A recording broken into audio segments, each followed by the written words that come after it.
The recording will be on. Okay, and again, I welcome you all.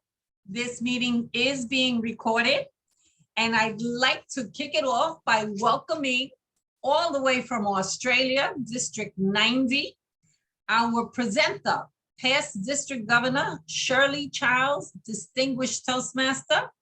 She has a Bachelor of Economics.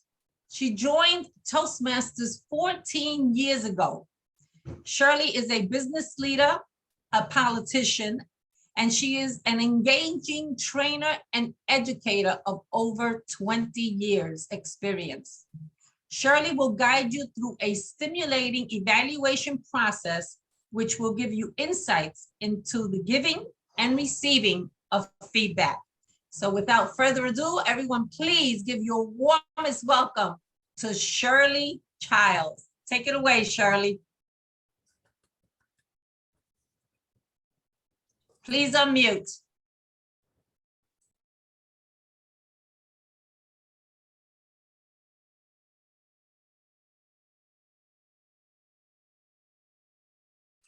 Shirley, you're still on mute.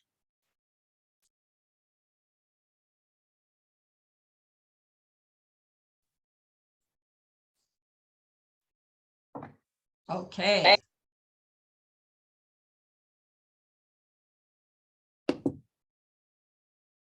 Good. Hello from down under Australia. This is me, Terranora, where the yellow arrow is, and the rest are in Sydney. Those who are coming from District 90 are from Sydney. And thank you, everyone. Thank you, Evelyn, for having this masterclass on. So, oops, I've got the map upside down. I want to share. How come I can't share? Oops. Am I sharing? Yeah, there we go. So this is actually the map of Australia. And you find that we eat meat. We drink beer. And if you don't understand us, we speak Australian. So we will try our very best to be understood. There is so much experience in this room. I think there are hundreds of years of experience. So what can you learn from us? Experience, of course, and Australian experience, perhaps a tad different. At the end of this session, if you focus and concentrate on the evaluation masterclass, you'll be a better giver and receiver as a communicator, leader, and person.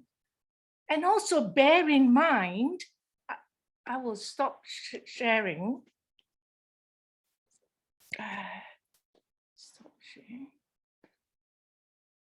So also bear in mind that there are many factors which affect or influence us as receivers and as givers.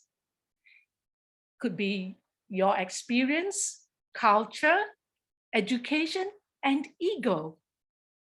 All these influences or influence the way we understand, listen, and see things, each other, and the whole world, of course. We have such a good array of people that we have to understand, we think differently and see things differently. As receivers of feedback, we can be pretty defensive, can't we? But if you have an open mind and an open heart, it opens your space to be ready to receive. Treat feedback as a gift and be appreciative. Say to yourself, thank you. I want more. Even if the giver is only 10% right, learn from that 10%. It works. Believe me, I've tried it before and I'm still trying as a giver and a receiver. As givers of feedback, specificity is important.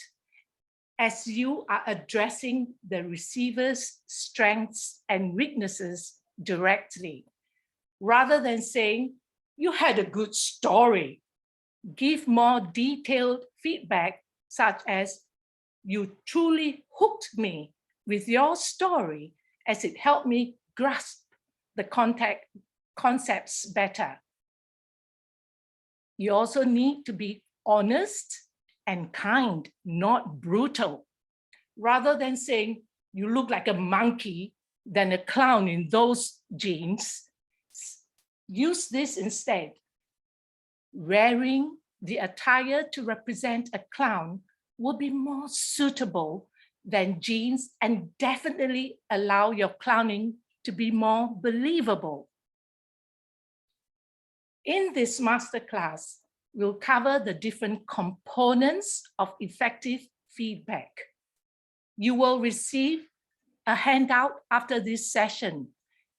Evelyn will put it in chat or give it to you through your email, up to you, but it will definitely be in chat after the session. And in that handout, I have included extra notes, which will not be covered here. This is how the program will look like. We will have a test speaker, Alan Gray, who will be evaluated by 2 evaluators, Alicia and Lynn Harris. And after that, we'll have a Q&A. But first of all, foremost, I will give a presentation on an education on the evaluation, and we can have a discussion after that. So let's look at the purpose of contests and pathways. Is there any difference? Is there any difference between a club and a contest evaluation? Yes? Is that an answer? Yes? Yes. Yes. That's correct. Thank you so much. In a pathways or a club evaluation, the purpose is given to us, correct? For example, the pathways on communication, that particular project may state the purpose of this project is for the member to learn about different communication styles and identify his or her primary style. That's already stated. But in a contest evaluation, it is not stated. We have to go according to the speech. Is that correct? And identify the purpose. Right. Thank you. So, and when we evaluate according to the Pathways project, we have to understand, identify the competencies this person is speaking to in the project. And in that evaluation, the evaluator will be able to evaluate in that respect. Whereas in a club contest, we establish what the purpose is. There is a general purpose, and the purpose is, in Toastmasters, there are 4 general purposes for us to establish for a contest, and they are to entertain, to inform, to inspire, and to persuade. I share my screen just to show you.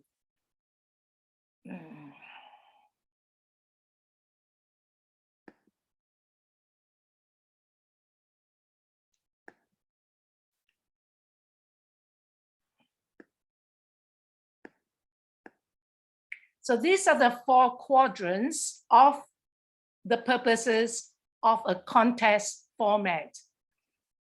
And you can see in there, there are very specific things which address the message we are trying to convey, and also the general purpose of our speech.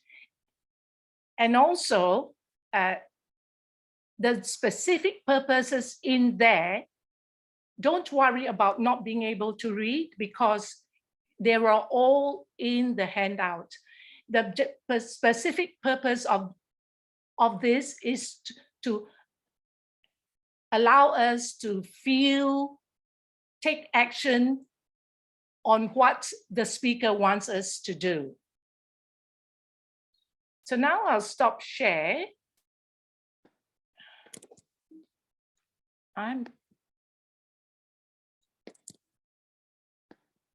Oopsie. How do I stop share? There we go. It takes a bit of time, but I've done it. For example, if the speech is on communication style, this is for the contest one, you can say that the speaker has just delivered a very informative speech on the way she communicates in a very entertaining way by telling a personal, compelling story on how she went from being shy, timid, and mousy person to becoming one of the best communicators in her field. And I believe that most of us can relate to her situation. So that's how you establish it. When the person gives a speech, you establish as an evaluator in a contest position, you establish it. And there could be a number of purposes. I would suggest that we only mention 2, otherwise it will be confusing. You don't have to mention the word purpose. You see how I have weaved it into the evaluation. You say, delivered a very informative speech and also in a very entertaining way. And besides the purpose, in a contest style, you want to look for the message. Is there a message? What is the point of the person speaking? What is the heart of the person's speech? This is one thing your audience will remember, if nothing else. Does the speaker have a clear and concise message to ensure that the audience will remember the idea, the product, or solution? And her message could be the best you can. And it will describe how she overcame her difficulties to be an accomplished person.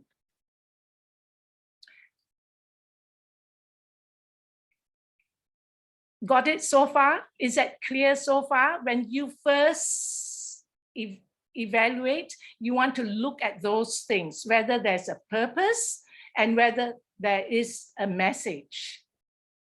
And then you want to look at the structure and organization. Is there a structure? A structure means that there is an introduction, a body, and a conclusion. Or is the speech all over the place that there is so confusing? And organization means that are the thoughts organized, the thoughts, the concepts, they're organized in such a way that it is easy to follow.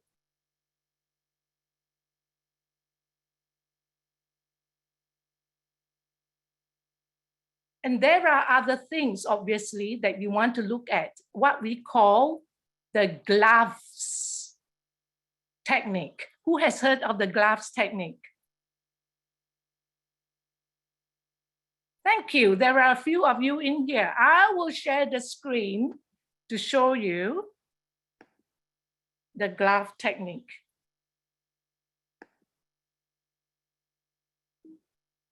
Oh.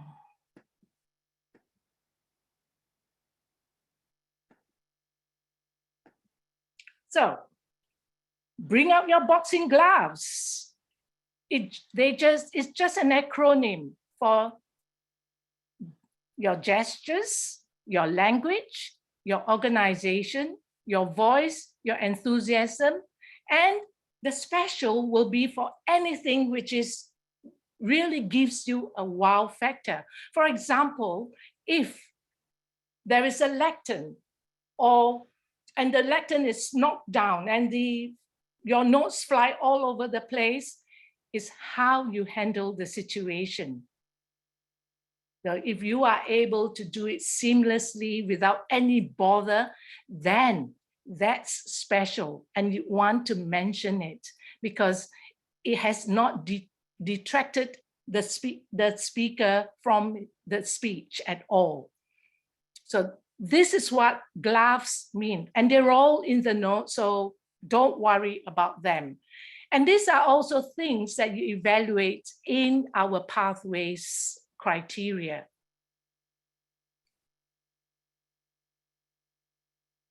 So I'll stop share for a moment. All right.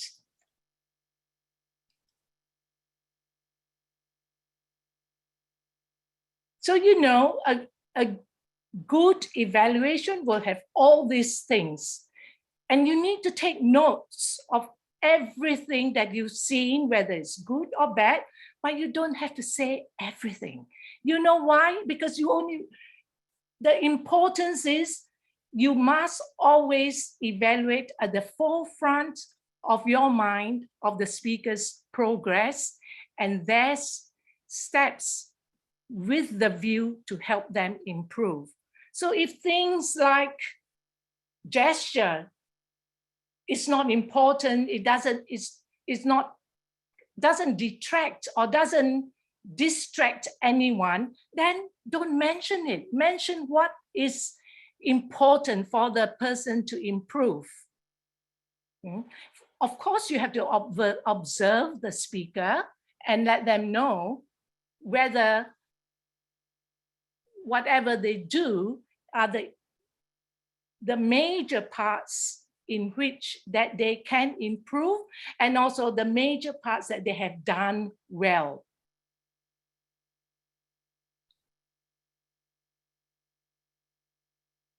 And when we evaluate, we use the sandwich method. Who has not heard of the sandwich method? I'm glad that all of you know what the sandwich method is, because the sandwich method will allow us, the speaker and also the listeners, to be on the high when you finish your evaluation. Have you heard people, evaluators, giving feedback and end on a commendation? How many have done that? How many have been guilty of it? Yeah. So it is crucial that we uplift people rather than bring them down. And also, you want the receiver to go away feeling good about himself or herself. So how do you do the CRC method? That's a command, recommendation, and command. How do you do that? You have to say the what it is, that is an example, and why, explain why you pick this, and how. How often, I ask you, how often is this missing? People just say, you know, the speaker did a cartwheel on the stage. It was very good. Is that enough? You have to say why you picked it. Yeah, you say, she made it effortless like a professional. Is that enough? No. You have to say how, that is, in what manner. This action was totally congruent with her message and added to the impact of her speech. So the what, the why, and the how are very important to allow the speaker to understand what she is doing, which is so well. And with recommendations, you pick up points which will truly benefit the speaker. And again, you want to say what, that's an example, why and how. So for example, if you say, I believe her message was implied in her speech. Is that clear? What is she going to do? How is she going to improve? You have to explain what it's doing to you, or the audience. As a result, I was thinking all the time about it, and I was so blocked, I could not move on from that. And so how could the person improve? At the end of her, you could say something like that, depending on her speech. At the end of a tragic story, the speaker could have given us a clear and concise message like, never give up, to gain a deeper understanding of her experience and emotionally connect with us. Now, you don't have to say what the message is, but you will need to let her know how to improve. And that's one way of doing it. So what do you do when you do pick the command, the recommend, and the command?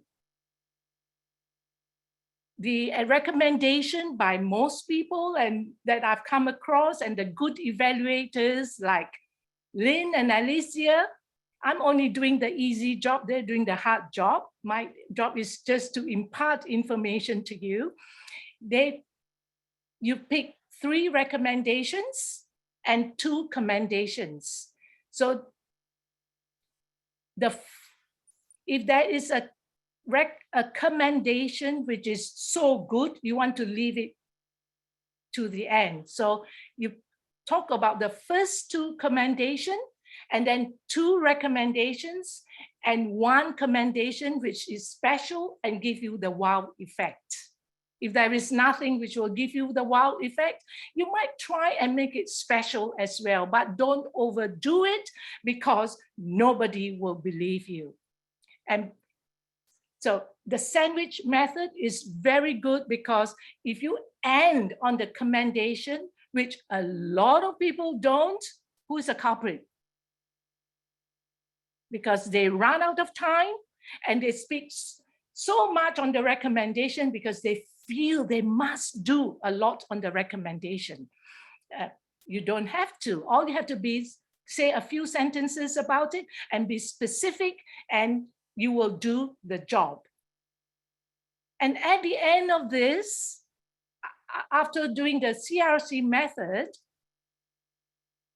conclusion or summary. Summarize the points. You don't have to go into details. You just summarize the points of what you have said.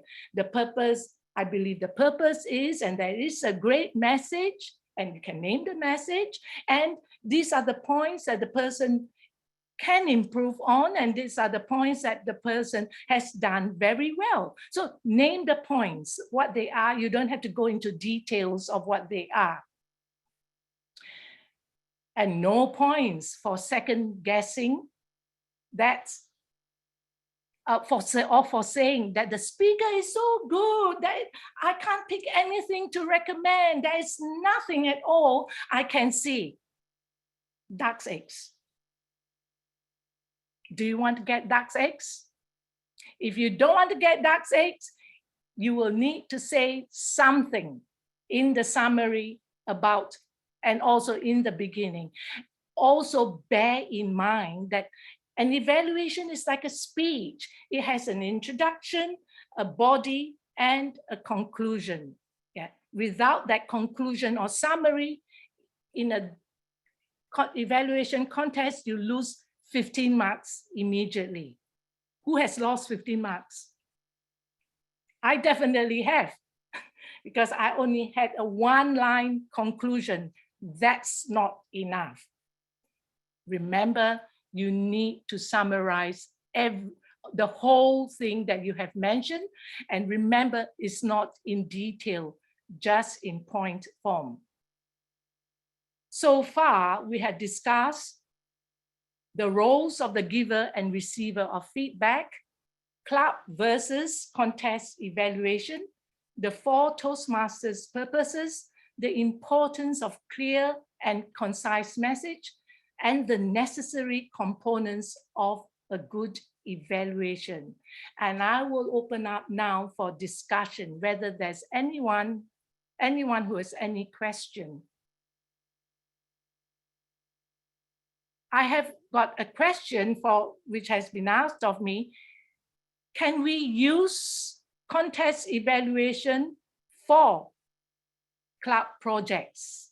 The answer is yes. But remember, because if you look at it, the criteria are similar. Yeah. And you still want to give the speaker a lift. So you still want to use the CRC method. But remember that when you do a club project, a pathways project, you will want to go according to the project as well and say whether the person has achieved the purpose or not. Amanda. Hi, Shirley. Thank you very much for the insightful educational speech. So would you please give us one example, or is that someone that, well, Alicia will demonstrate that how to deliver that perfect that evaluation? Would you give us one example with purpose just end to end? So then if we break it down, we can diagnose, say that how the points you mentioned actually related to that evaluation. Thank you very much. Thank you very much, Amanda. I'm afraid you have to wait for that for the two evaluators, because for me to go through the whole thing will take some time. So it will be better to wait for the two evaluators. Thank you so much for that question. It's a valid question and a very good one. And now, who had a hand up first, Ronke or Stephen? Stephen. Thank you, Shirley. So I have seen the situation a number of times in clubs where there are very powerful, effective speakers. And people actually are a little nervous about being their evaluator because they understand they're supposed to come up with a recommendation. And oftentimes they find themselves really and truly stumped. And I have also faced that up directly. And I have found also that many times I'm not the quickest gun in the West, and I go home and I have ideas I want to send them later by email, but it doesn't become an evaluation speech at the club meeting. So in terms of contributing to the overall environment of giving people good evaluations and helping them, would you just address that? That's a good way of doing it, because sometimes, well, in a club situation, sometimes it's also very difficult to give feedback because we have to process it in our mind. And if you have ideas that you want to give to the speaker later on, you can either speak to the person or send the person an email. That's a terrific idea to do that. Thank you. Okay. Yeah. And now let's Ronke. Yeah, thank you, Shirley. My question is, how is it possible to, with your recommendations and suggestions, how can you compress all that into the time frame that is allotted for evaluation? Practice, experience. Anybody has any other suggestion?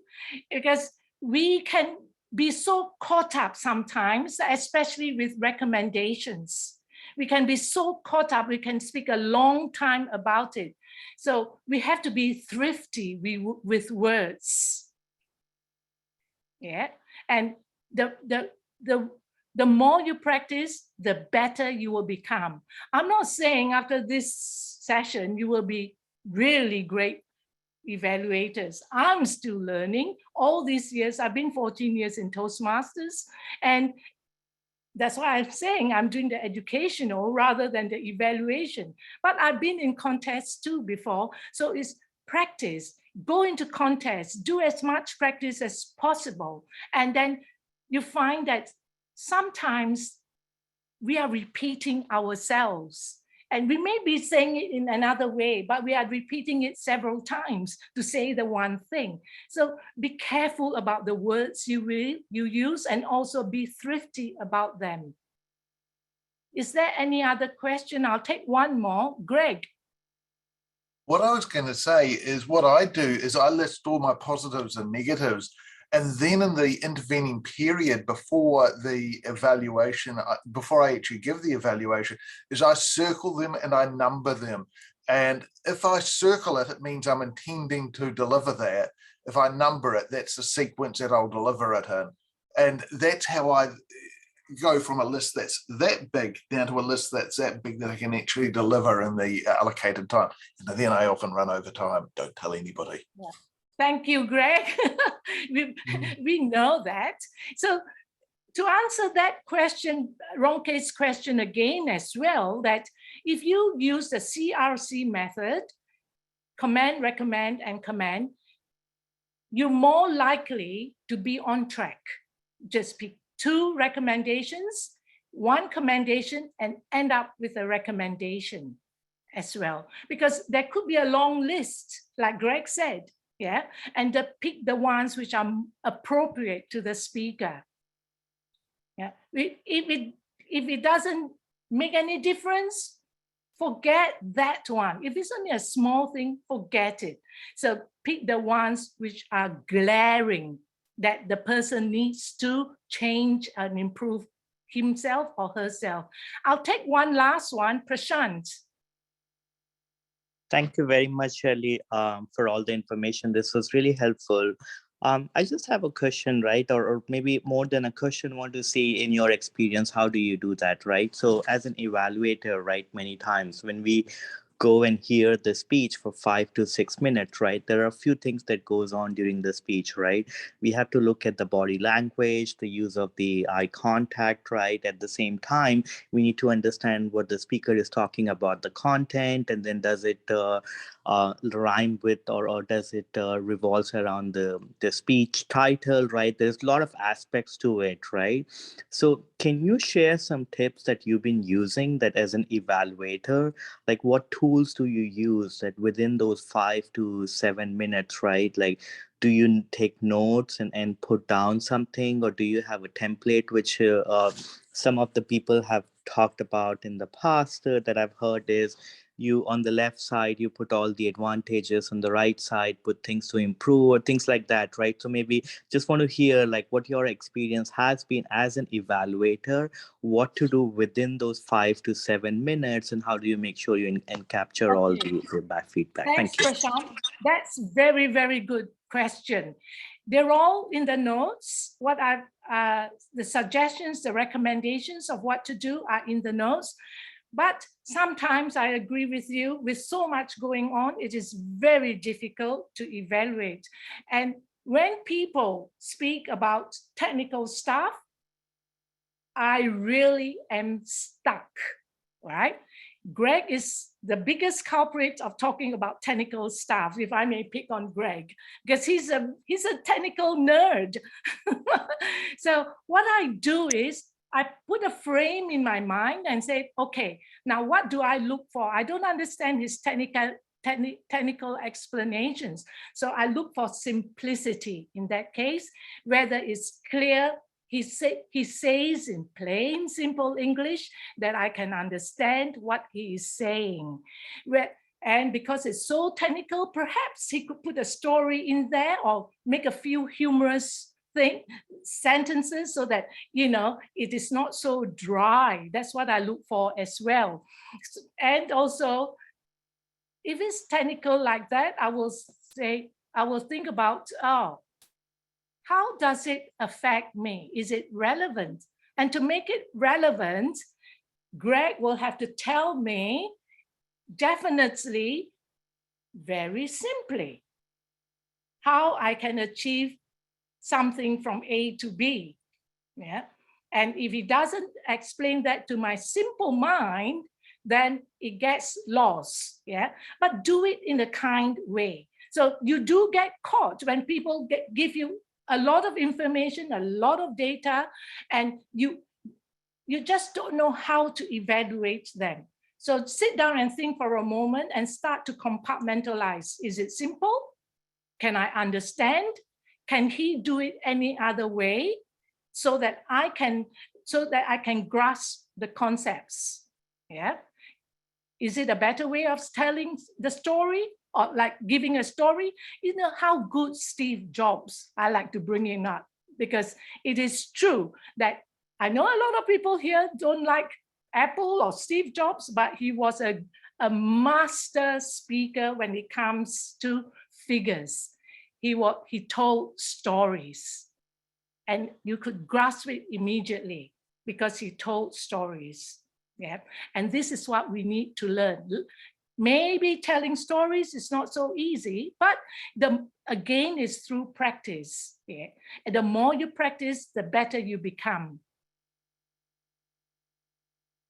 Thank you. Thank you so much, everyone. And shall we move on now to the speaker? So we have here a guest speaker or a test speaker, to put in contest terms, and he will be evaluated in two forms. One for pathways as a pathways project, and one as a contest project. You happy with that? Yeah? All right, I can see a beautiful smile from from Mark Levin. I'd like you now to welcome Alan Gray. His speech, From Newly Admitted to Experience. From Newly Admitted to Experience. Please welcome Alan Gray. The state of New York has two different categories of attorneys licensed to practice law.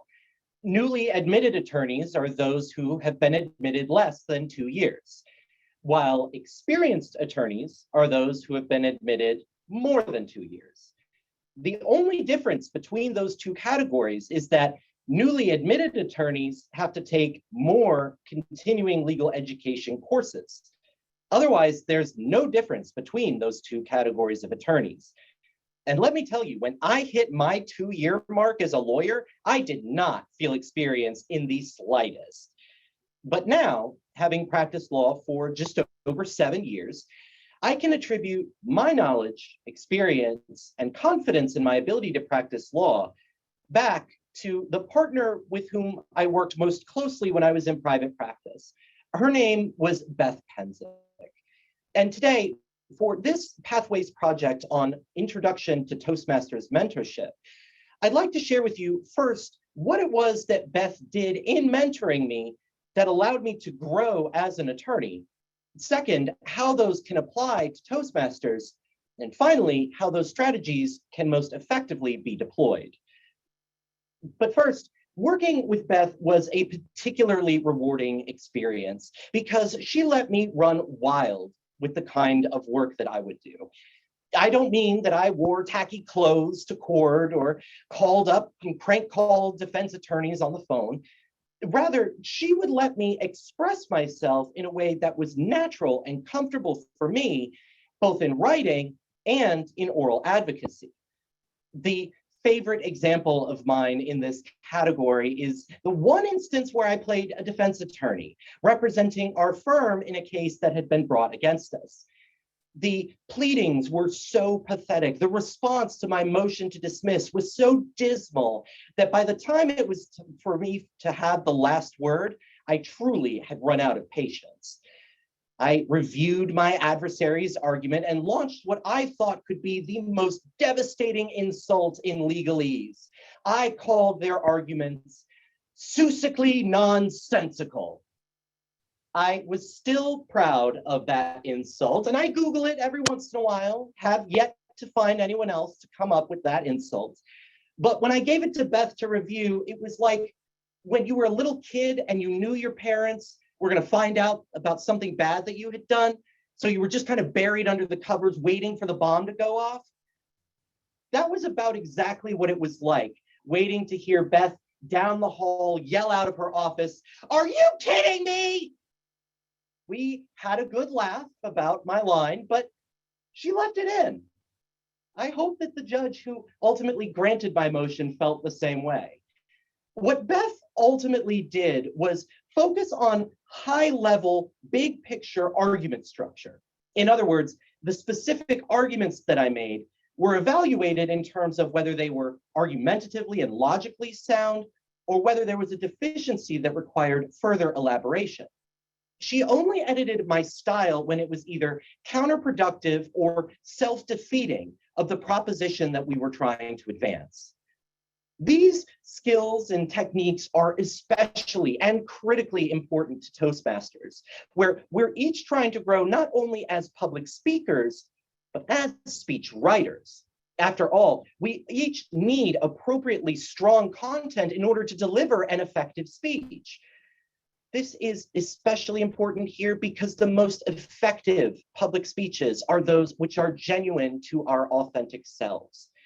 The United States is wrapping up Pride Month this month, a time when the LGBTQ+ community comes together to celebrate their ability to live as their authentic selves. Speaking from personal experience, this is absolutely critical to our own individual self-development, but it's even more important for a novice public speaker in order to grow comfortable with this format. This is a skill that can readily be applied to our Toastmasters projects as well as our contest speeches. First, I suggest that Toastmasters mentors encourage their proteges to write out complete scripts for their speeches so that there's no guessing at the time of the speech as to what word choice to deploy, and there's no question about the content that's going to be addressed in the speech. With a complete written out speech, the mentor can then review it for those high-level concepts. Is a specific subject covered in enough detail? Is something technical explained simply enough for a lay audience? But at that stage, it's important for the mentor to leave the style alone as much as possible. Make corrections only to the extent that the word choice or grammar usage deployed by the protege is something that is objectively wrong. Beyond that, let your protege speak in the voice that's most comfortable for them. In time, they will grow to develop their own voice. And as a result, they'll learn to write like they speak and to speak like they write. So today, I've shared with you my experience in private practice, working with Beth and growing as an attorney. We then understood how those lessons can be cross-applied to Toastmasters, and finally, how those strategies can be specifically deployed in the mentor-protege relationship. Today, I still credit Beth for making me the attorney I am today. I have landed a much more prestigious job. I have earned the respect of my colleagues and the public, and I truly owe it all to the time that I spent with her. She may not have enjoyed my Seussical nonsense, but it's made me all the better for the experience.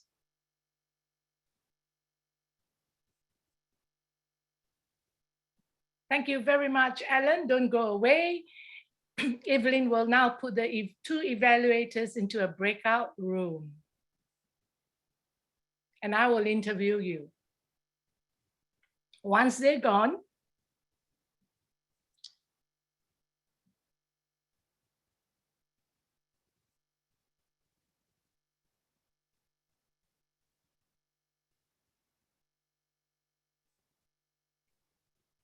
Lynn and Alicia, are they still here?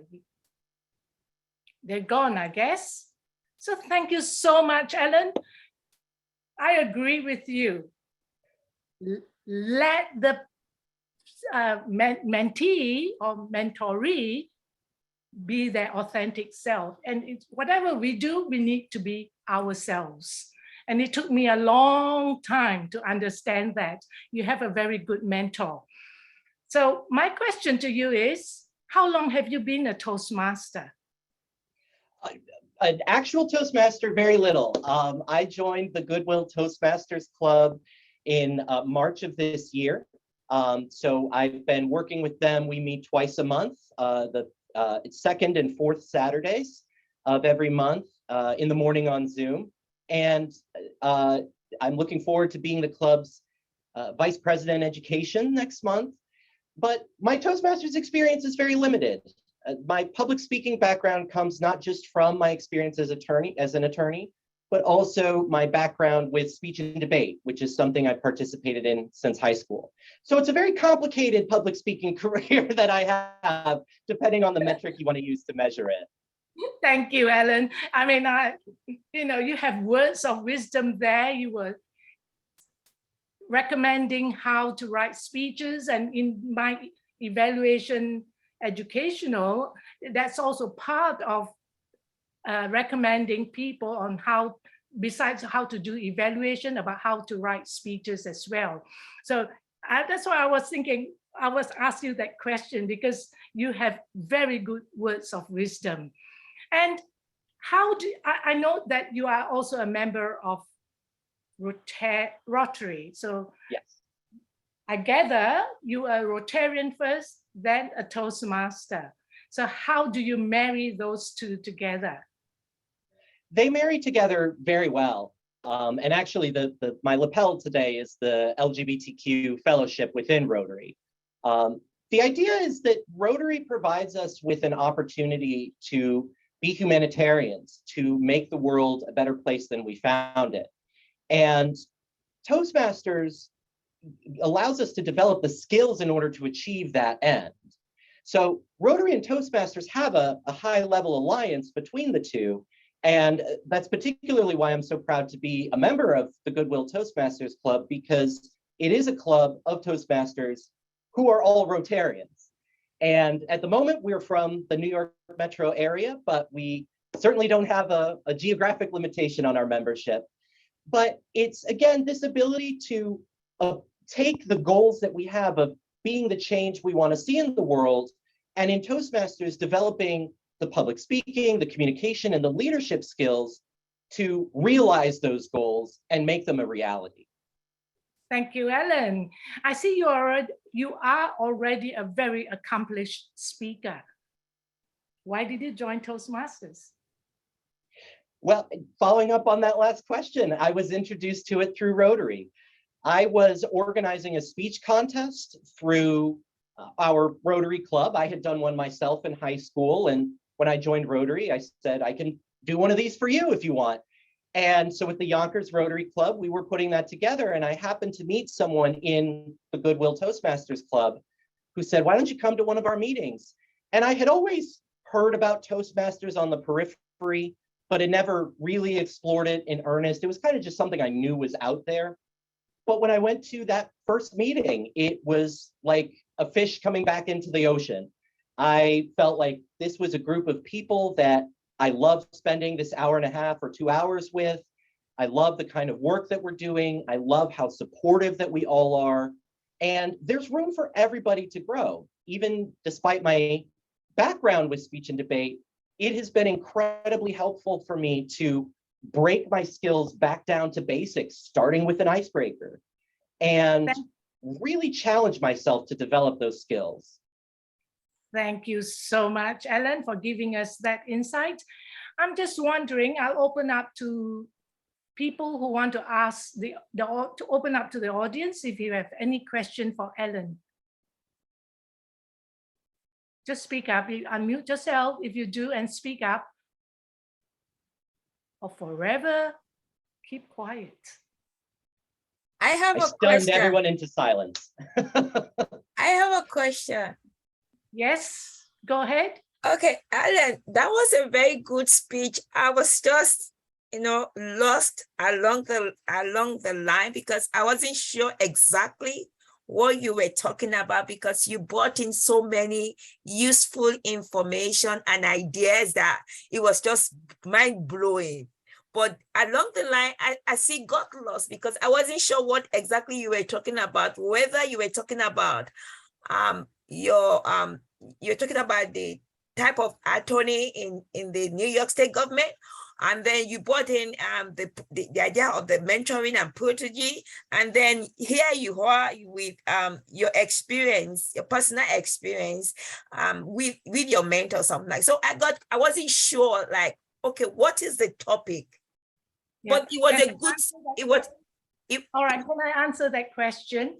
I am pretty sure the two evaluators will have something to say about that.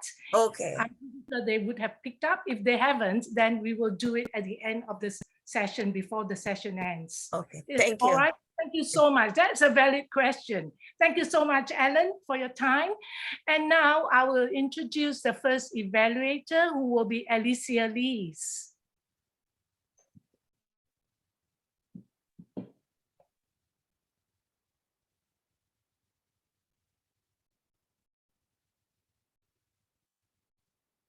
All right. Ellen, remember to mute yourself.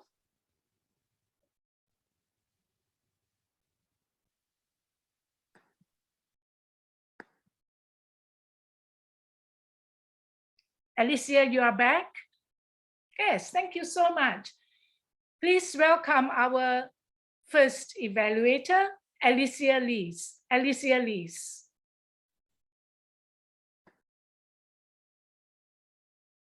Ladies and gentlemen, and especially to Alan.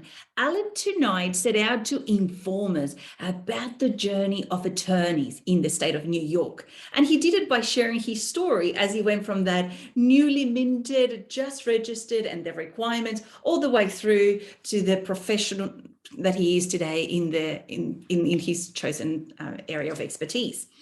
Now, one of the first things that I have to note and commend Alan on is I love the fact that he was a credible source. If you're going to deliver an informative speech, you definitely want to know what you're talking about.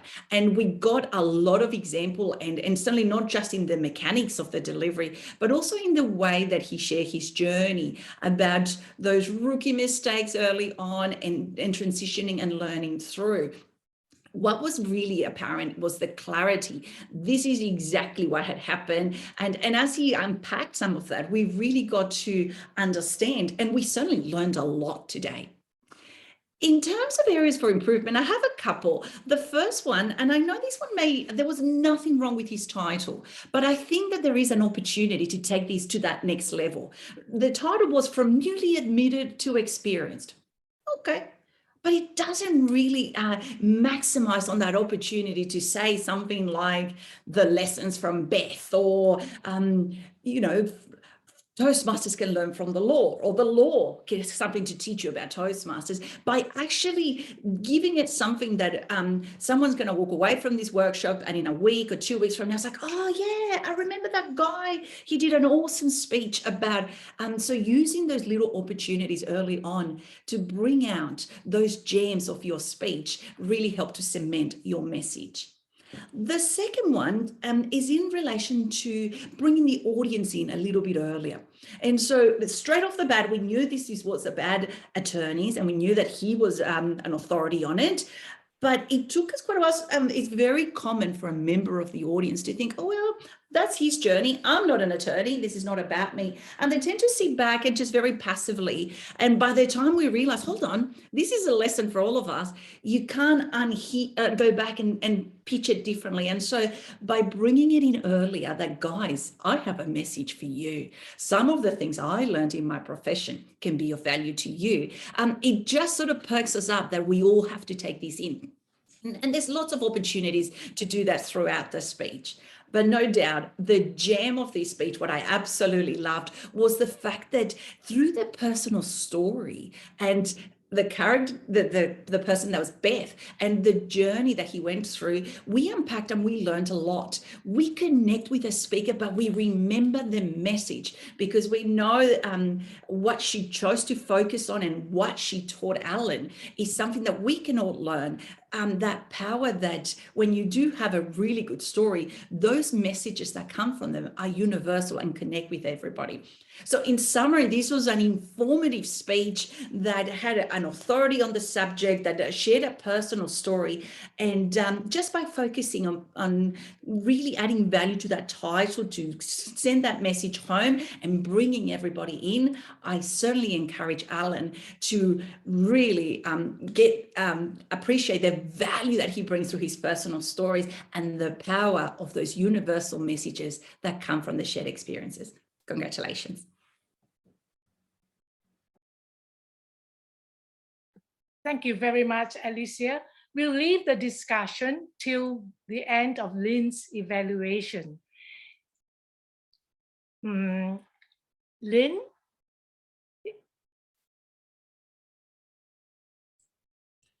Yes, I'm here. Oh, thank you very much, Lynn. Now, please welcome Lynn Harris. Lynn Harris. Welcome to Judge Ralph Smedley's courtroom. Because this morning, well, it's morning for me, we heard the defending counsel give his opening statement about his concept of the trial before us today. I would like to say that I really enjoyed his opening comments. I thought they were excellent because as lawyers, we all have to start off somewhere and we all need some mentoring to help us further our journey into the profession. And that's whether we're a lawyer or a Toastmaster, because there are lots of similarities between that form of speaking, whether you're a lawyer or a simple club member in Toastmasters. I'd like you to think about the way that Alan used his eye contact throughout his speech. He was clearly in love with that lovely little blue light that I have in front of me and on my little screen. And that's a good way to be, because that allows everyone that he's speaking to feel that little kiss to the soul, because it makes it appear he's talking to each and every one of us. I particularly loved the way when Alan moved his physical body a couple of steps to the side, he actually kept that eye contact. That actually requires a bit of skill, and I really commend Alan for doing that. I loved his suit and tie. I'm a big sucker for things like that. I know that we are getting a lot more casual in the way we dress, but I like the respect that it shows for me as a listener to have the speaker dress professionally. I love the fact that he wasn't using notes. That's excellent. I love the fact that his gestures throughout were congruent with the feelings, the emotions, and the words he was using. And he had a brilliant speech structure, and I'm a sucker for a great speech structure. I love that opening the body with a few key points and then a conclusion. Were there a couple of things that I felt Alan could have done to have made his presentation even stronger and more appealing to the judge? Absolutely. I would love to have heard a visual description of Beth. Now, obviously, Alan knows Beth, but we don't. So a few little sentences describing her would have given us that visual impression in our mind. I would also like to suggest to Alan to be careful when he's with his facial expressions. If he's using words that are not expressing confusion or distrust or a negative emotion, keep the face open and relaxed, because there were times when Alan was speaking that those little frowns kept sort of intruding when he would otherwise have been better to have had a more open, relaxed facial expression. I loved the way he changed his vocal tone. Even in the same sentence, his voice was going up and down, and that's great because it keeps us focused on him as the speaker and therefore on his actual message. I love the way he changed the way he spoke with certain words like dismal and are you kidding me? We heard all the sort of emotion and the expression in those phrases. Ultimately, I love the way Alan really appreciated the purpose of the speech.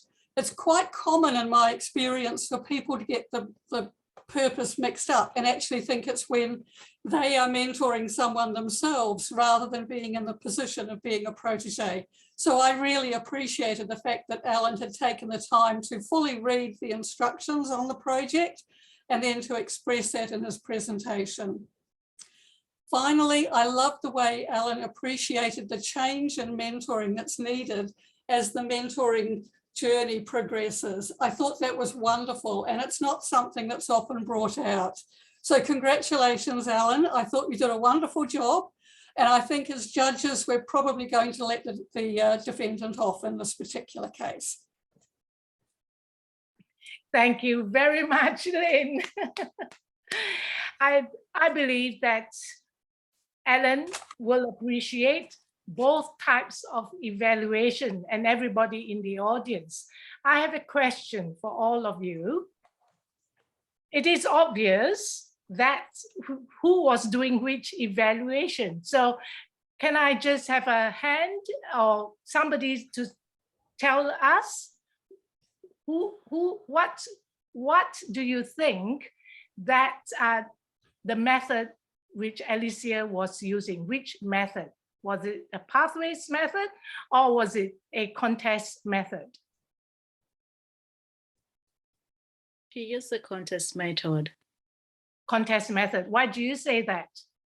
Because she really didn't go through the project checklist, what the pathway is supposed to be, the purpose and all that. She just went with the message itself and the purpose that Alan was trying to portray or give to the audience. That was the main focus of Alicia's evaluation. All right, thank you very much. Well done. And so now, you know, Lynn's is about Pathways project. Who would like to tell us why do you believe it is a Pathways project evaluation?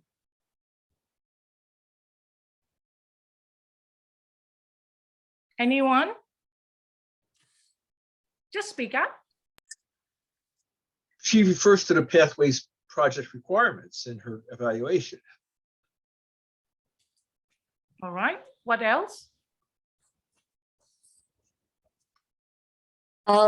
Lynn covered a couple of key components in the pathway evaluation, including gestures, vocal variety, and also as a speech structure. So yeah, she delivered a comprehensive evaluation, covered all the key aspects which the pathway evaluation requires. Thank you. Thank you very much. Well done. Evelyn, could we have a couple more minutes? Thank you so much, Evelyn. Yes. Is there any discussion on any of the evaluation?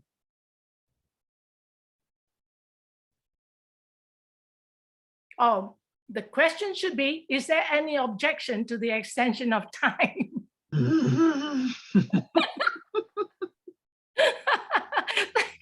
No objection? Okay. Yes, Greg.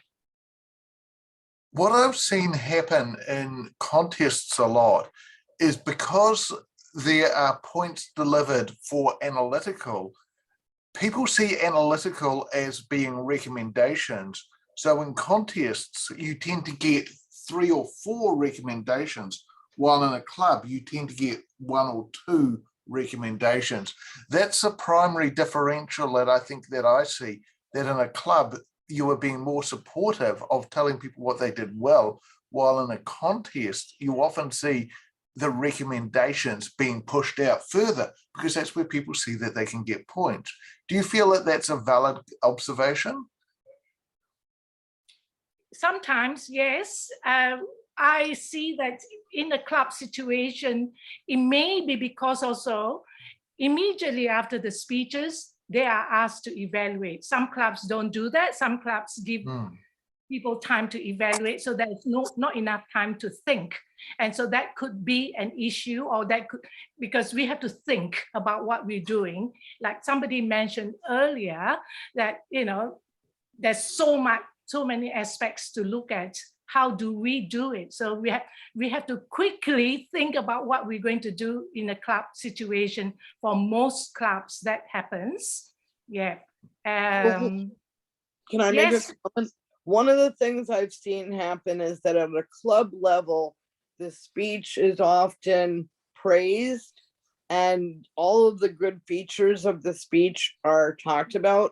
And there may be like 1 or 2 things that are mentioned that they could work on or challenge themselves with. But in general, they leave the club, even a club contest, feeling like they've got a great speech. And then they go to the contest level where they don't win and feel that the club, that the contest at the district level or the area level is much more critical of them than at the club level. So as the president of the club, what can we do, or even as an area director, what can we do to have them be more on par so that our club members don't end up at a contest at a higher level feeling like they didn't know what they were in for. All right, thank you very much, Lisa. I see that happen a lot too. So you are validating the person just by saying that he's so good or she is so good and so forth, and you're not allowing the person to grow. So what the evaluator is doing is being whitewashing. Yeah, whitewashing. Our role is not to whitewash. We want to be honest. We want to be direct with them, but we also do not want to be brutal. Yeah, we need to be honest with them and also be kind in our evaluation. And that's so important. So as an area director or as a club president, the more you have educationals, the better it is for the club members. They have to understand that evaluation is not just saying everything is so good about you, there's nothing else you can do. So a lot of times, some people just talk about how good the speech is by not even giving the reason for how good the speech is. So I hope that helps. Give more educational, more experience, speak to the evaluators on the side if you need to speak to the evaluators. Great, thank you so much.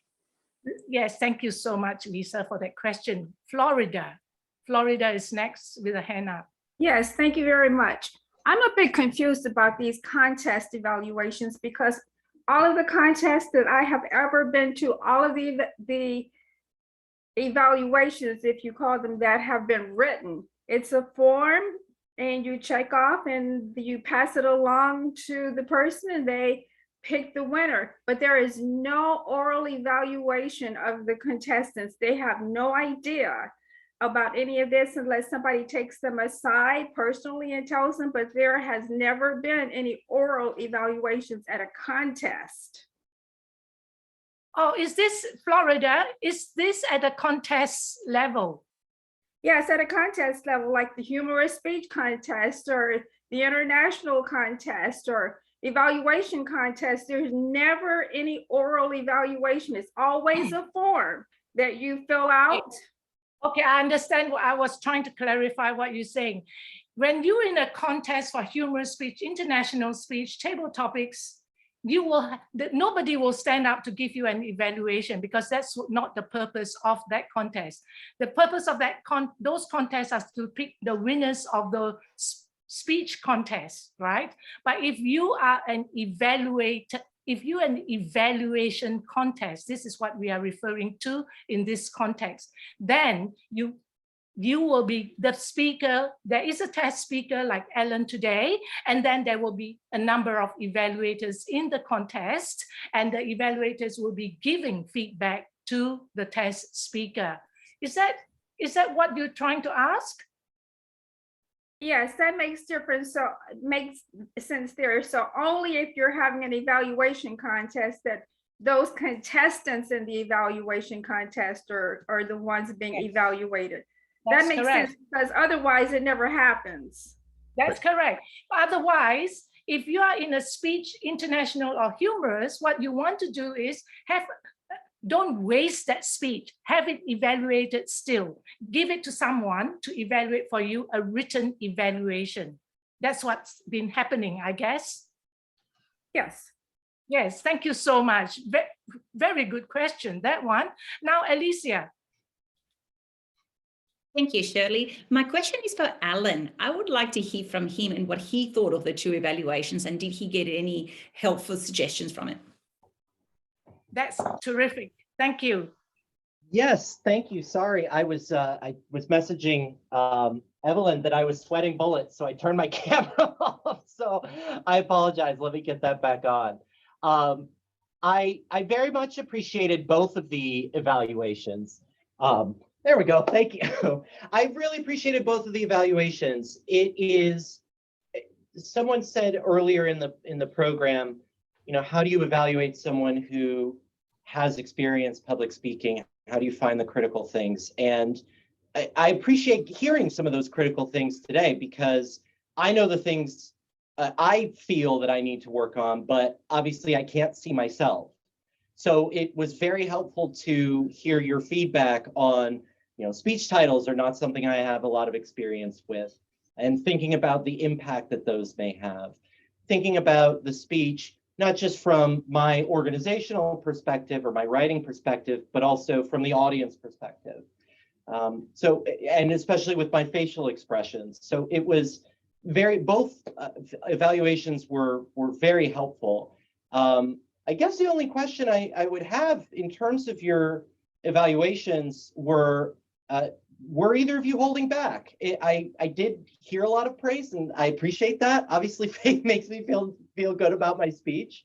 But I do wonder, is there anything you could have been more nitpicky about in making your evaluations? I let them answer that question quickly, but what I feel is, we're in a situation where we do not want to bring anybody down, and that's just what our evaluations do. We prefer to uplift people and make them feel good. And but the thing is, if they would have given you what you need, what you did well, what you need to improve on, and what you did well again. So you picked up on those things, right? So absolutely. Yes, good. So Stephen, you had your hands up. Yeah. I'll take Stephen as the last one, then I would like to end this session. Oh, well, geez, I'm honored then. My comment would just be that, as I understand it, the purpose of an evaluation is to make the subject of the evaluation want to come back and give their next speech. So you want to be positive with them. You want to tell them what they're already doing well, and you want to give them something to work on, right? Yeah, thank you very much, Stephen. That's very good too. Well, the purpose of evaluation, giving feedback, is to help the person improve, the speaker improve. And we need to do it in a very nice way so that the person would want to come back and give more speeches. I have had cases where it was so bad that I really did not want to come back even to Toastmasters. Because it's not that the evaluation was bad, but because I felt they were telling me lies, so that you can have that situation as well. So it is always better to do it in a very nice way. So as speakers, we won't want to come back and not feel that, we are so terrible. So it is our job as well to uplift people, to make people feel good. And more importantly, be yourself. Ellen has said that, be authentic, your authentic self. At the end of the notes, I said, be yourself. If you look through my notes later on, I put down there, be yourself. Lots of practice. It's not an overnight learning. Be receptive of what is said to you, even if you think that it's all rubbish. It's all rubbish. I don't believe a word he said. I'm already so good. All these whitewashers, that's why they're no good. I'm already so good. I don't need, you see, our ego sometimes get in the way of it. If you open up your mind, you open up your heart, you have a better chance of learning and being more receiving of feedback. And we in Toastmasters help each other to do that. A lot of us don't come in as professional. Most of us don't come in as professional evaluators. We learn from each other. Take the good and the bad and think about them. And even sometimes we don't want to hear what is said of us. There is feedback as well. Just think about that. Alicia has a hand up. Well, thank you, Shirley. Just in response to Alan, I just wanted to make a general comment in terms of the difference between the two types of evaluations.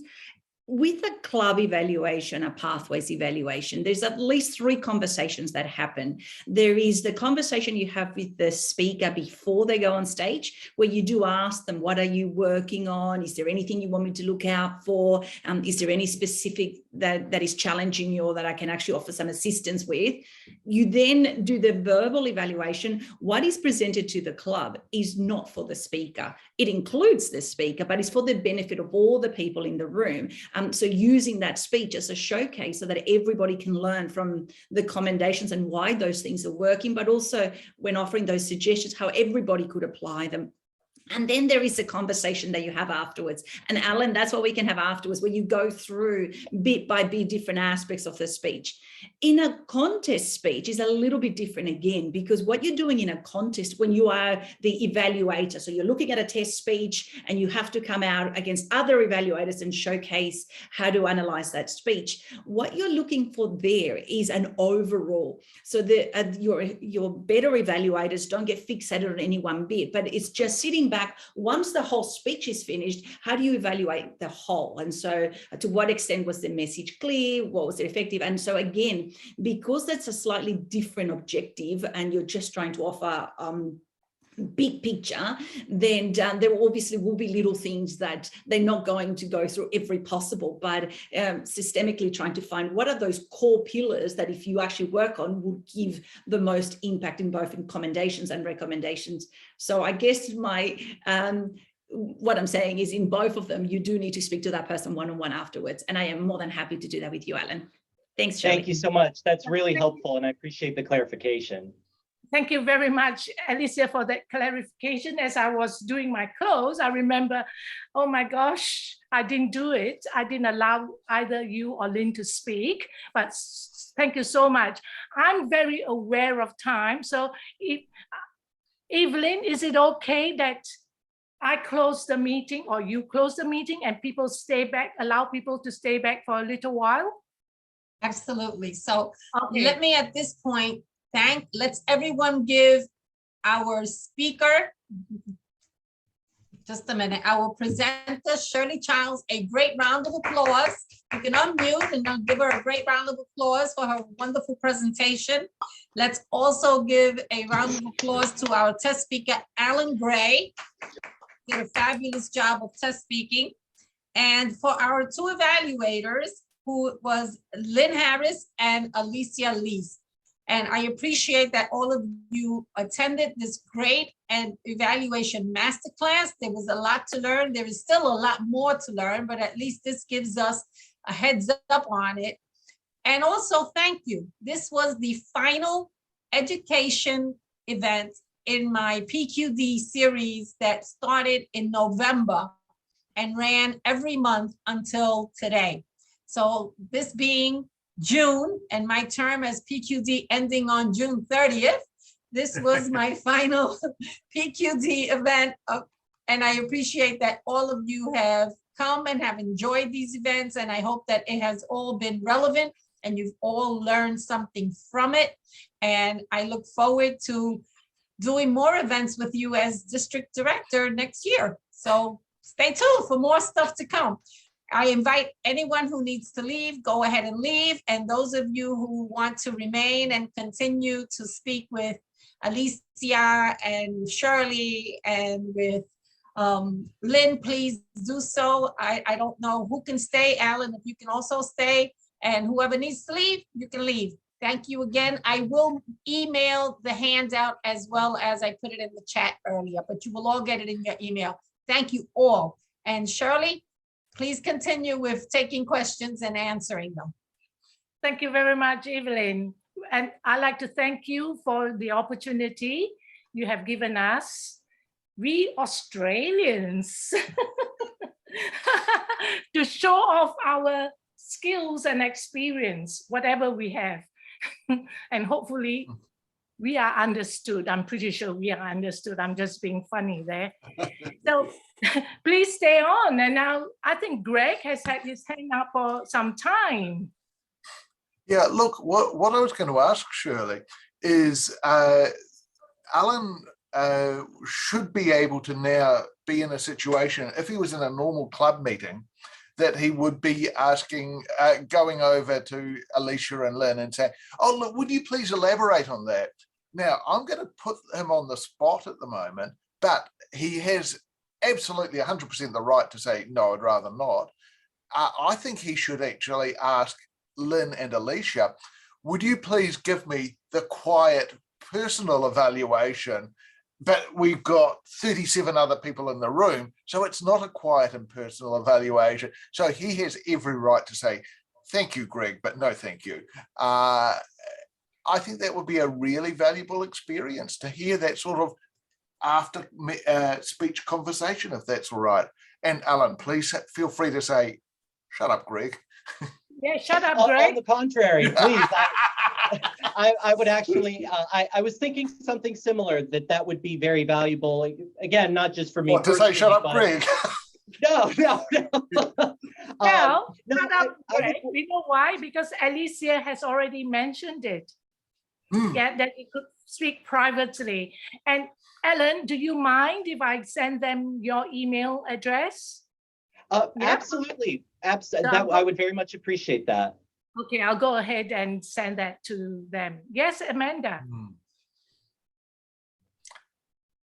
Yes, thank you, Sherry. And I have a question here. And thanks, Alicia, that explained the difference between the contest evaluation and the club evaluation. I have two questions here. First, it's actually similar to someone asked before.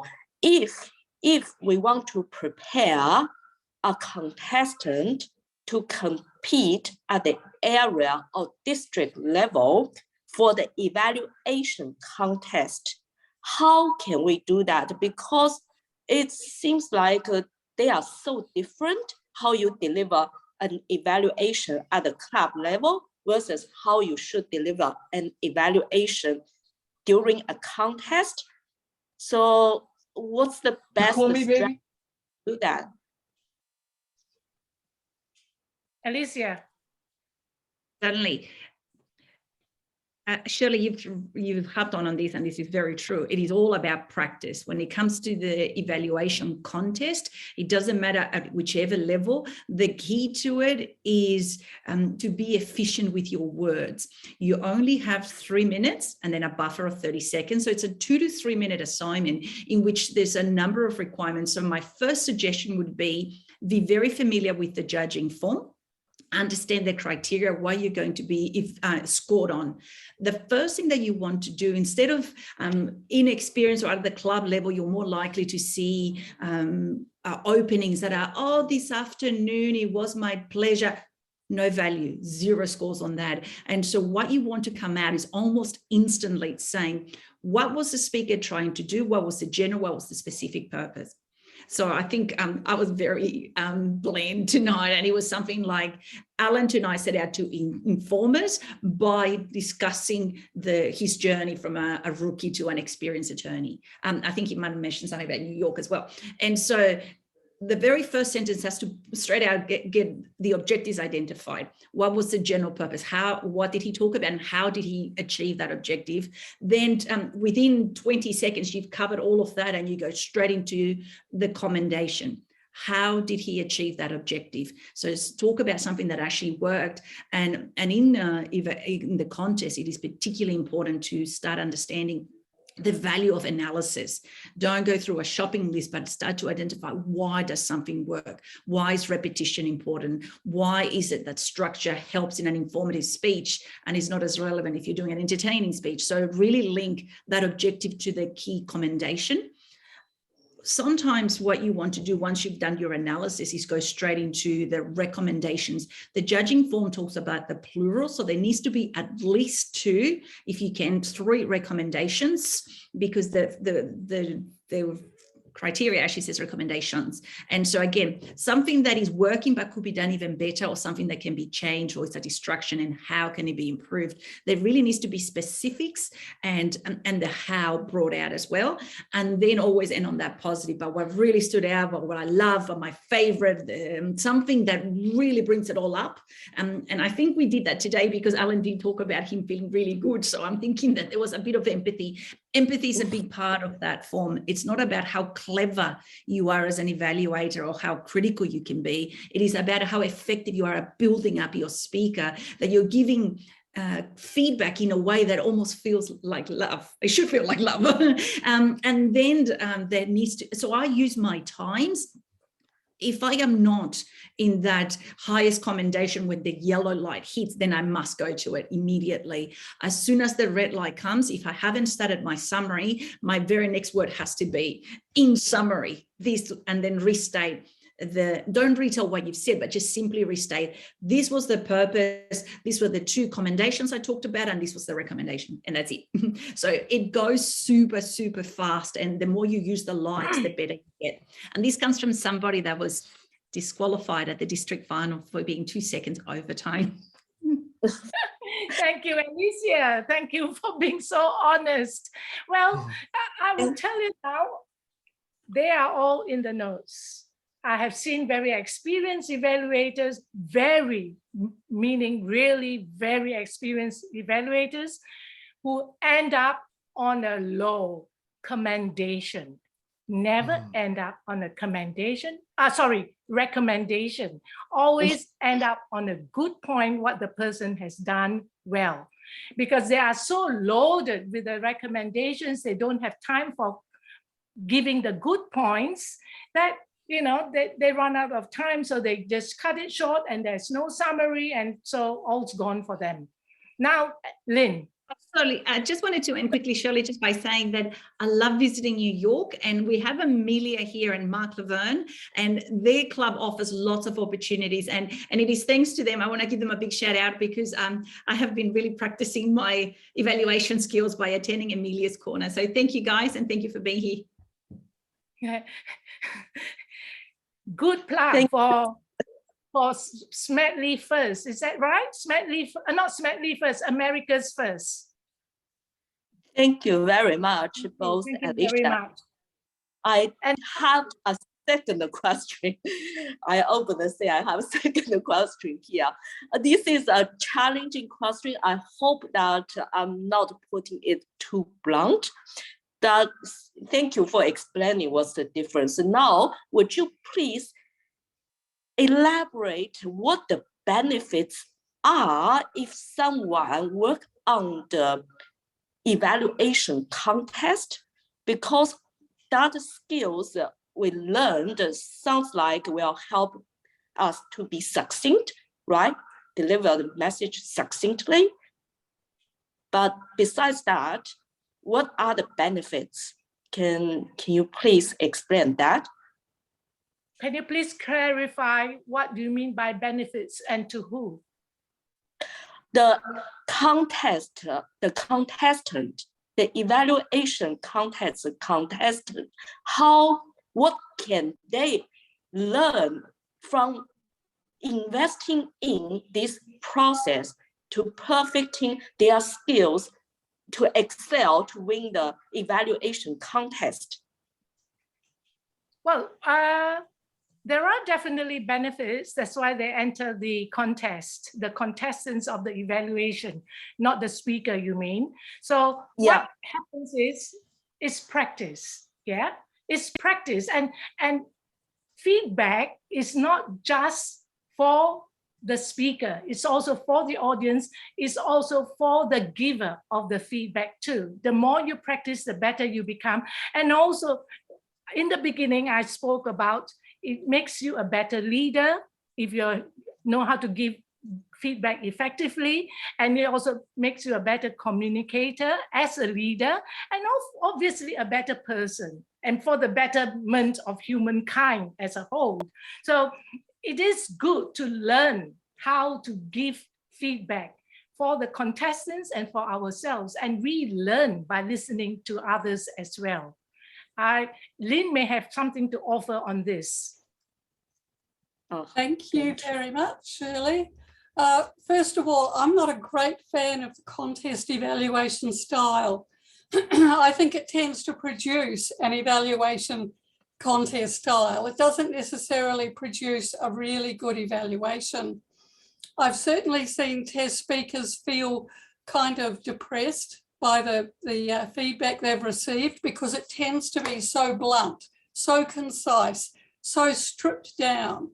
Certainly, if you're practicing to be an evaluation contestant, I always recommend to use the words that are in the evaluation judging ballot. So say in summary, in my analysis, all those sorts of things, because it helps the judges focus on where you're speaking on that actual judging ballot. I'm not saying the judges aren't particularly intelligent, but I think they need a little bit of help sometimes to work out where they should be placing the scores for your beautiful words. Evaluation in a contest style is all about being brief and compact. Because like Alicia, I competed in a district final and I went over time by a few seconds as well. So it's actually really important that you get your contest evaluations right down to that 3 minute plus 10 seconds allowance. Don't go more than that because you are risking being DQ'd. Personally, I like a really good club style evaluation because I think that you've got a little bit more time to be a little bit more interesting, in the same way that I opened my evaluation with "Welcome to the court of Judge Ralph Smedley." You would never do that in an evaluation contest because you can't get marks for it. But in a club situation, that allows people to smile, have a bit of a giggle, and it makes people relax. And therefore the evaluation comments that I'm giving, the feedback, is usually accepted more readily. Yeah, thank you very much, Lynn. I agree with Lynn, and I think I put in the notes as well that because it is difficult sometimes for judges to detect that you are summarizing, use those words in summary, in total, in conclusion. I know they're very common words, but if you don't use them, sometimes the judges miss them. And so you maybe get a duck's egg. And I also agree that in a contest environment, it is not easy to give evaluation because you've got to be very succinct and very fast and think very quickly as well. But you do the best you can. And the more practice you have, the better you will become. Trust me. Yes, Prashant. Thank you once again. This session has been really great. I just have one question. So few years ago, I did compete at district finals. Unfortunately, I did not won because they were better evaluation contestant than me.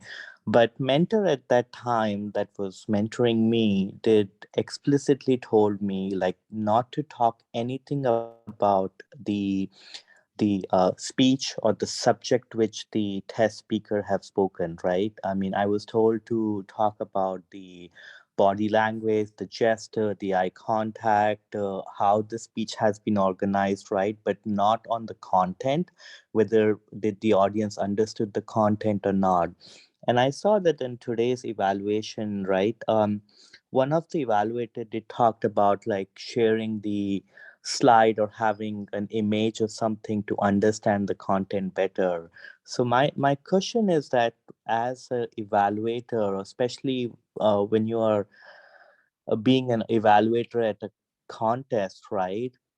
Are we allowed to talk about these content or what was spoken? And the other thing is that Alan was giving the speech standing, right? And he was making a great use of the space because he was using 3 places, right? Where he was getting mentored, the other one how Toastmasters can benefit out of it, and the third space that he used was how it can in general help, right?